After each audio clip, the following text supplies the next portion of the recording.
glad to present you Dr. Dr. Amir Alush. So you probably know about him a lot already.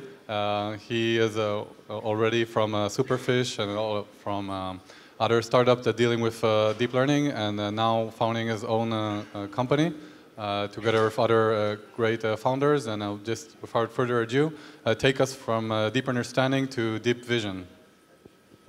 Okay, hello everybody. Thank you for inviting me to give this talk. So thank you a lot for the previous talk. It was very interesting.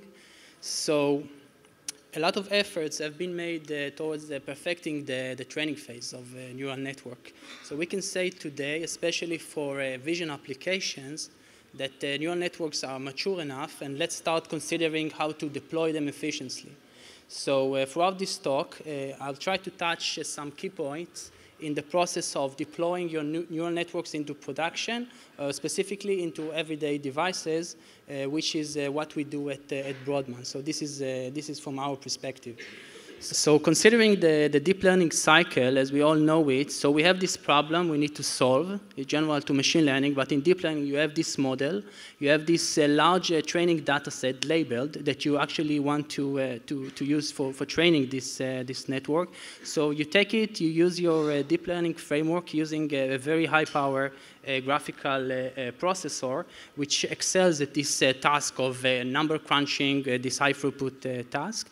Once this training is done, you want to actually take this model and put it into production or deploy it into a device. So this is the inference part, okay? So in the inference part, the model is actually being exposed to a new real-time data it has never encountered before, residing in an application in which the environments are not that good for him because you have a very limited processing power, you have very hard memory constraints over there.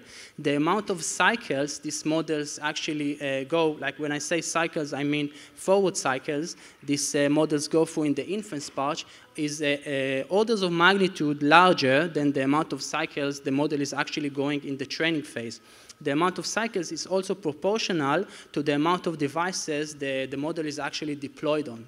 So this is a crucial task, especially when considering that on the devices you actually want to deploy this model, you won't find this high-end graphical processing unit. You usually will find, you'll see at the pie chart on the right, you usually find this low power ARM processors or embedded or other embedded processors. So if we take as an example a Qualcomm Cryo, which is available in many high-end mobile phones today, you can see that it can actually produce around 17 gigaflops consuming 2 watts. And if you compare it to a training graphical processing unit like the Titan XP, you can see it can actually produce 12 teraflops consuming 250 watts. Okay, so this is a common processor. You won't find it, if you look to the right, you won't find it on your everyday devices like a dash cam, a home security camera, a robot. This is coming from Intuition Robotics.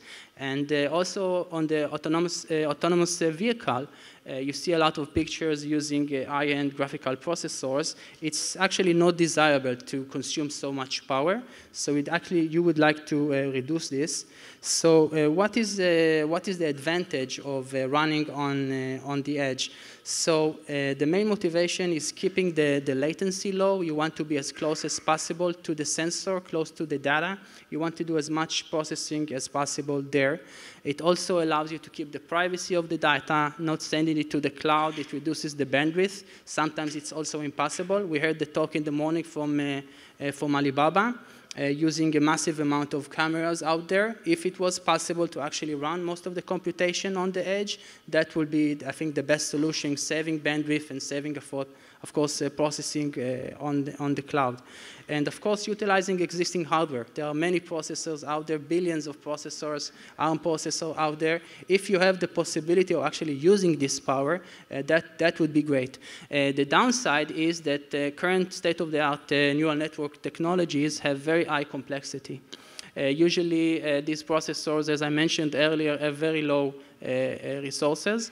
And another key consideration is how do you actually port your algorithm out there. Deploying on the cloud is something very easy today. It's fairly easy. But actually, when you want to port it on a real device, how do you do that? So these are some key points I will touch further, going further in the talk.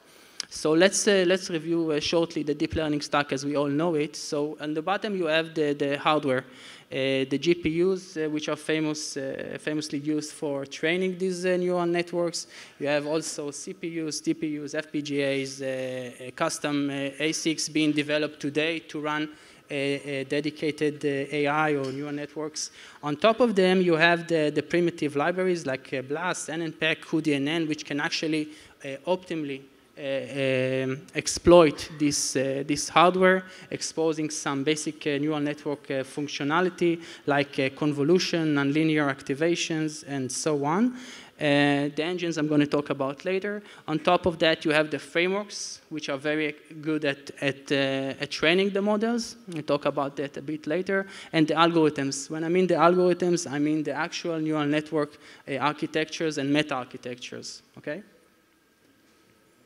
So I say, and I believe that actually the algorithms are the principal component in running accurate, efficient deep learning on current devices. And some devices, like I mentioned before, running state-of-the-art, off-the-shelf algorithms is currently impossible without taking some trade-offs, speed accuracy trade-offs actually. I'm going to touch this next. Okay, and even on high-end processor, you probably ask yourself, so what's going to happen in a year, in 2 years, in 3 years when you have more advanced processors? So it seems like that with the food comes the appetite. So basically, if we have more processing power, we would like to do more.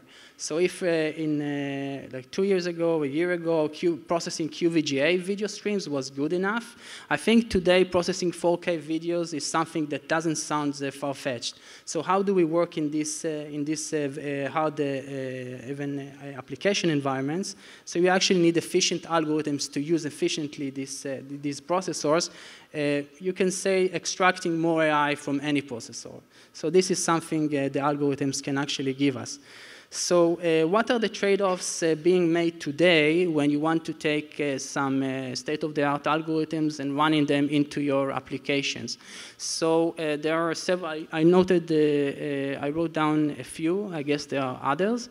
So the first one, specifically dealing with the convolutional neural networks, is reducing the input resolution.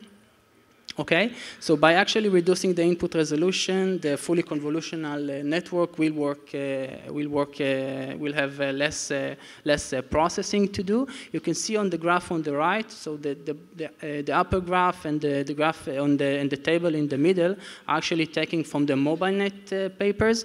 So these are neural network architectures specifically designed to take advantage of these speed accuracy trade-offs.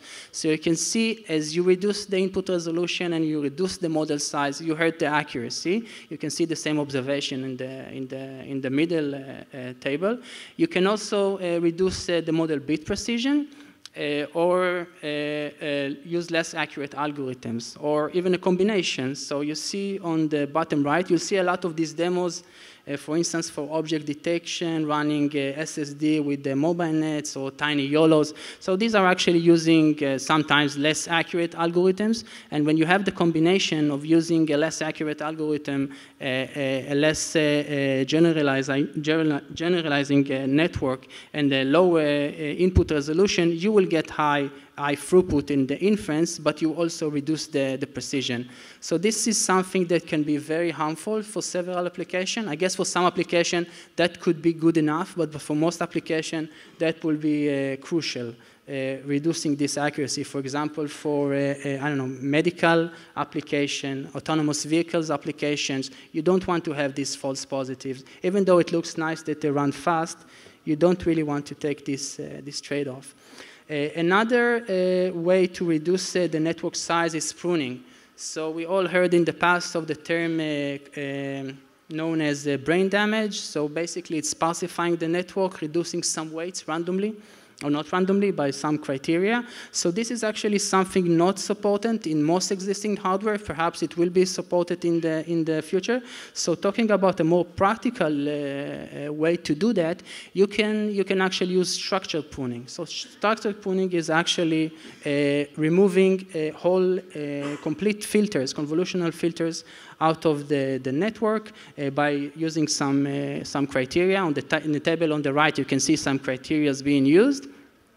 And then, of course, you have to go through a phase of retraining the model. So a recent paper a couple of weeks ago actually showed some very nice property of this structured pruning. You can actually randomly remove this filter as long as you fine-tune. But if you look at the left, you see that also this comes at a price. You can prune your network, you can increase the throughput in the inference, but you will reduce the accuracy. So that also comes at a cost. Another questions you have to ask yourself, so how effective are these pruning methods on already small models? For example, if you take a mobile net and you prune it, will it get the same, will it keep the same accuracy, or will it hurt the accuracy? And if so, why not use a smaller model to start with? Yeah, okay. So another way to reduce, to increase the throughput is going down from 30 bits floating point, which is critical for the training process of the network, into a lower precision. So it seems like the neural networks, after being trained, are pretty invariant to small variations in the input. And also empirically, it's been observed that the activation and weights reside in a small, narrow region. So you can actually use the 8-bit fixed point representation for doing so. So the main advantage is using a lower bit precision is the fact that if your processor, of course, knows how to support this. So if you're running on a processor that's able to run SIMD 8-bit commands, that will allow you to speed up inference considerably and also reduce the data bandwidth. Okay? So reducing, moving most of the computation to the SRAM next to the processor will reduce you most of the compute power and allow you for better inference. But as I mentioned before, you have to, the processor has to support this. So on the graph on the right, you'll see a small experiment we ran, quantizing our model to 8 bits. This didn't actually move the accuracy at all. The accuracy stayed the same. And you can see the speed up we get, for example, on a Cortex A72. And you can see we didn't get any speed up on an i7 7700. So some processors today you will find, if they're after doing your quantization, you will find you hardly get any speed up. That's because they don't prefer 8-bit commands. Another thing to consider that many engines, inference engines out there, and frameworks do support automatic conversion of models to 8-bit, like TensorFlow and TensorRT, so you should use that if possible. Going below 8 bits, we see a lot of work there. Going to binary networks, or sometimes above that, will either require specialized hardware, or it hurts accuracy badly. So I guess you don't want to go there yet. Okay, so at Brodmann17, we've invested a lot of time researching around efficient deep learning algorithms and how to actually avoid these speed accuracy trade-offs. I won't go into the very fine details, but I will give you some design principles we did use.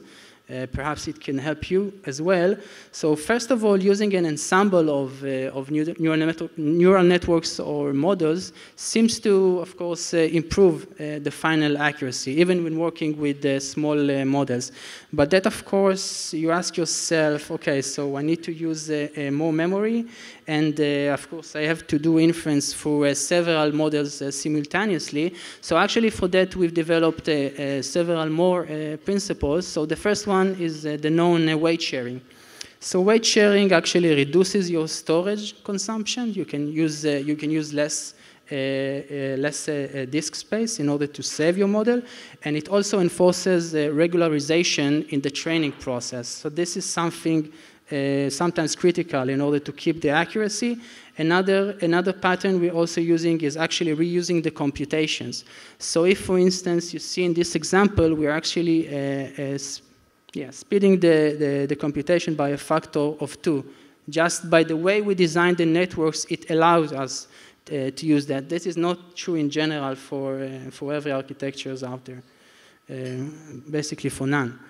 And also, what we'd like is to switch backbone or the feature extractor or underlying neural network. So if a new network emerges which is more efficient, we have a lot of experience in just plugging it into our algorithm. Of course, it requires retraining, and so this is something we also wanted to achieve, because we started originally from our own networks, and of course, as time goes by, you'd like to incorporate new networks, either in-house or other networks.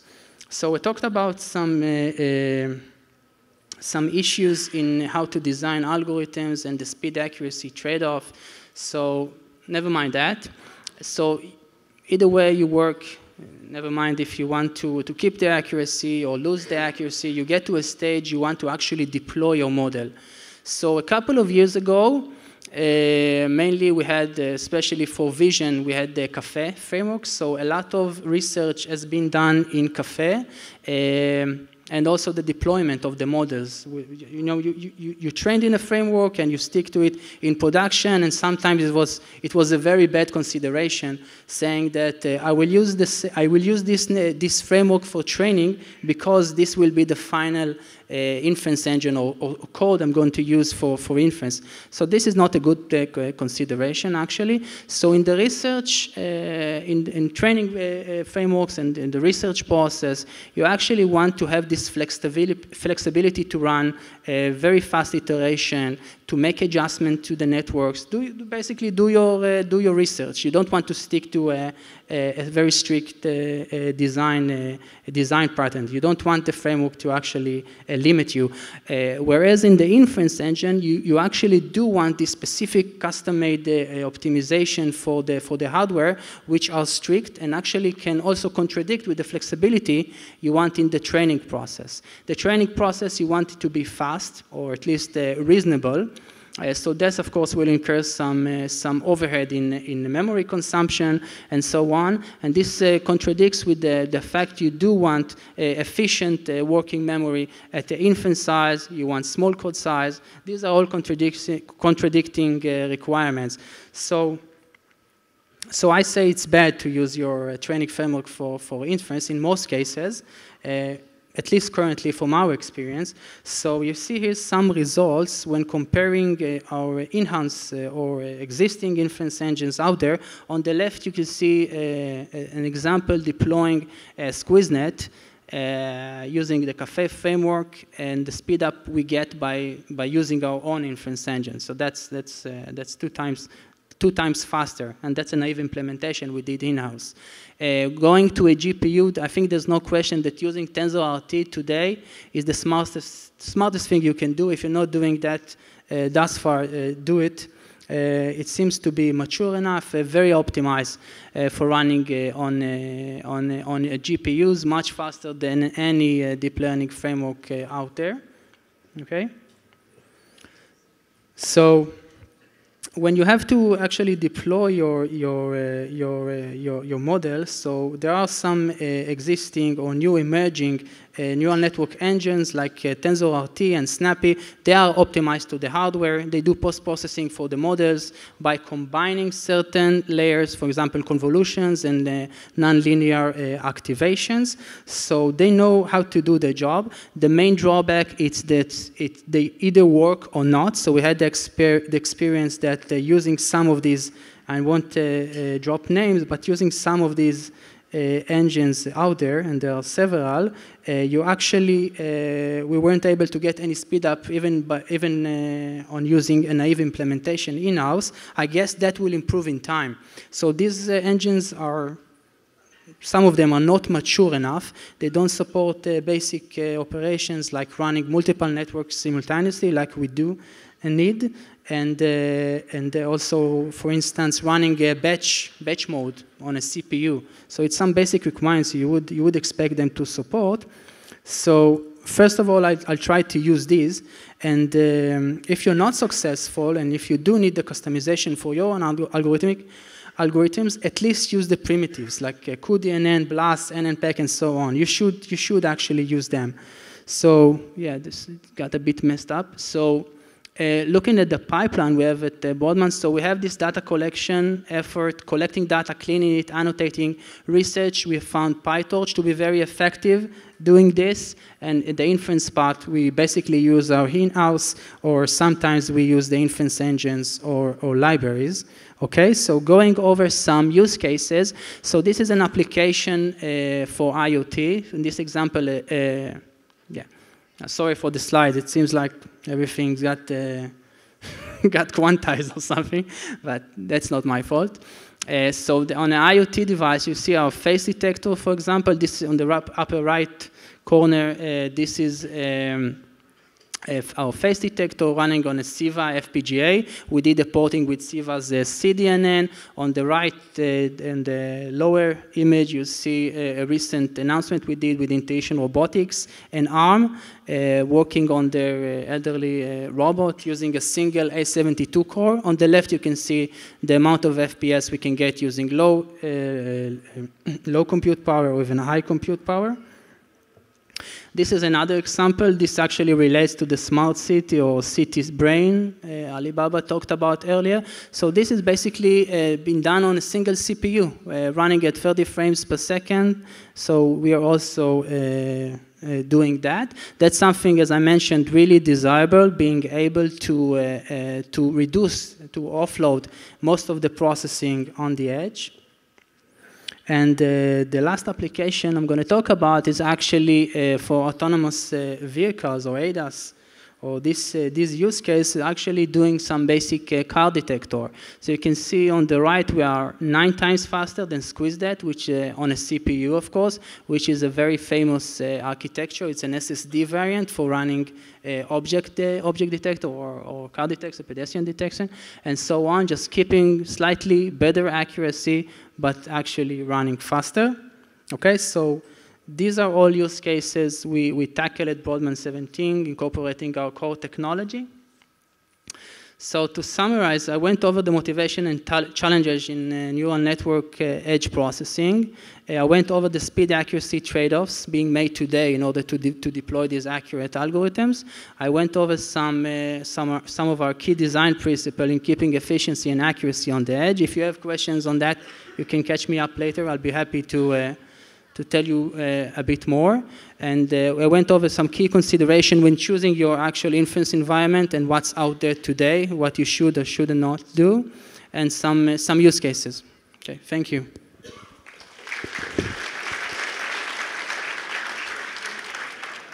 Thanks a lot. One question? Someone? Okay. Have you tried to run on GPUs and not only CPUs? Yeah, so the question is whether we try to run it on mobile GPUs. Yeah, so we actually, we have some use cases running also on mobile GPU, and you also get the speed up by using the local GPUs there. We had some experience porting our algorithm using Snappy on a Qualcomm GPU. Yeah. Great, thanks a lot again.